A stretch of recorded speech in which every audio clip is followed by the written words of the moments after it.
There were a lot of people at the beach. Ruby and Juniper still found a spot with a couple vacant beach umbrellas and loungers to set up at, but Blake was already somewhat regretting her decision. She did not like crowds, and the entertained screaming of children and adults alike while they had fun was not part of the calming ambiance she'd anticipated. Her friends were already quite the loud and excitable bunch when they were all together as it was, and today wasn't an exception. Slather me, Ren. Nora demanded, arms extended and eyes closed. Nora? Ren glanced nervously at everyone else.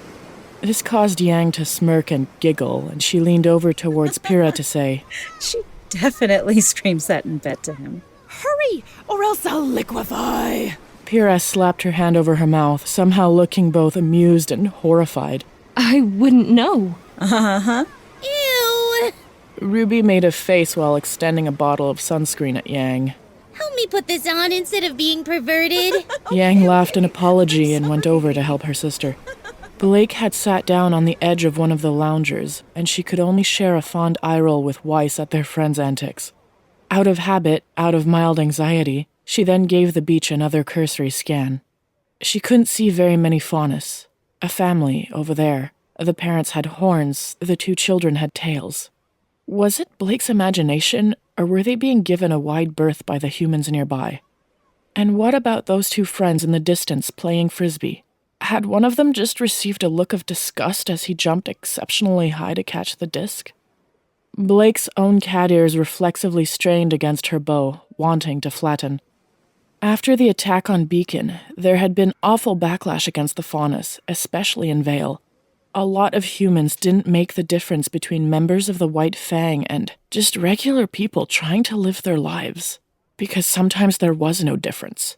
Sometimes their names were Blake, and the past and the present didn't matter. Only labels. Only race. All the progress gone up in Beacon's flames. Blake took a short breath to calm herself and retrieved her own sunscreen from her belongings. She applied a bit to her face and shoulders but didn't worry too much about other areas where her skin was showing. She tanned easily and rarely burned. It had always been a little bit like that. So, should we play volleyball first to make sure we don't wash off the sunscreen right away? Jean asked the group as he removed his shirt, and Pyrrha was almost instantly on him to apply said sunscreen. You're such a nerd, Jean. It's a valid point. Pyrrha offered mildly. I'm down for volleyball. I am as well. Ren added in, doing exactly as Nora had demanded earlier. She was so slathered she was shiny. Woohoo! We should do RWBY against Juniper for sure. There's no way we can be defeated at volleyball. Amused, Blake switched her attention back over to Jean and Pyrrha when she heard them chuckling quietly. Hey, you're kind of handsome, Pyrrha was murmuring.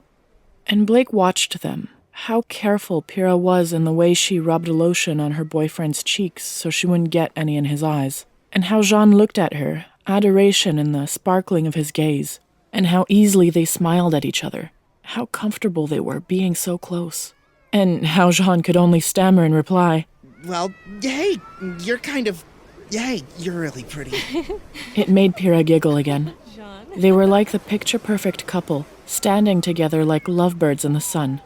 It caused a longing ache in Blake's chest as her attention was drawn to Yang, who was just finishing up with RWBY. Hurry up! You always put so much. Hang on. I'm almost done. I just don't want you to burn. She was so beautiful with that mirth in her lilac irises. Hints of those joyful, endearing crinkles at the inside corner of her eyes, towards the bridge of her nose. Blonde hair shining white gold in the sunlight. Maybe she was the sunlight. But Blake didn't allow herself to linger. Didn't allow her heart to shatter. Instead, leaning over to pull her schoolwork from her bag as if everything was fine. Really? Blake halted, glanced up, caught Weiss's critical stare. What? I saw that. She wasn't able to stop the wince, but Blake nevertheless finished getting her papers and book with her pencil, affecting a dismissive shrug. So, you saw that? Weiss rolled her eyes. Be that way, Blake. See how far it gets you. There was a silence between them, like Weiss had expected Blake to take the bait and have some kind of reaction. But Blake had already made peace with the situation, already come to terms with the fact that she was hopeless, and it was just sad that she hadn't moved on yet. So she did nothing more than flip through her textbook for the page she needed. She wasn't usually so obvious, though. At least, she hoped. Anyway, you're not going to play volleyball? Blake looked up at her friends, saw that they were all finishing up and already starting to head out towards an empty volleyball sand court. Come on, slowpokes! You're just too fast for the rest of us. She shook her head. No, I'm not feeling it. More like she was anxious about it. Like she could be recognized if she stayed out in the open too long, or at the very least seen for what she was. I'm not either, but at least I'm making the effort. Amber met Icy Blue, narrowed and questioning, like... Why are you doing this? Blake was already here, wasn't she? She hadn't been the one to protest the outing either. But Weiss didn't say anything else. She left Blake there and made her way towards the others. Blake watched her go for a moment, still not understanding. She did figure Weiss had a point, but why the guilt trip? Like she was annoyed about something or something. Frustrated, Blake creased her eyebrows and tried going back to work. She'd just have to ask later, if Weiss didn't confront her again first. Hey, Blake! You should come play! Yeah, the teams are going to be unequal, and I need my partner to kick butt. Ruby, Yang... Blake sighed and made the mistake of looking up again. Yang had stepped just a bit closer, grinning, and had a far too hopeful look in her eyes. She hadn't stripped down to her bathing suit yet, still wearing a baggy t-shirt and shorts. It was strange, almost, for those who had known her before the attack on Beacon. Where Yang had once been so confident in her body, so ready to flaunt her guns, as she'd put it, she was now always the last one to undress, hesitant and self-conscious even in the locker rooms after team training sessions. And suddenly, Blake understood Weiss's snark. Because Yang was trying. Yang was scared, too, part of her fears very much related to the way people would look at her now.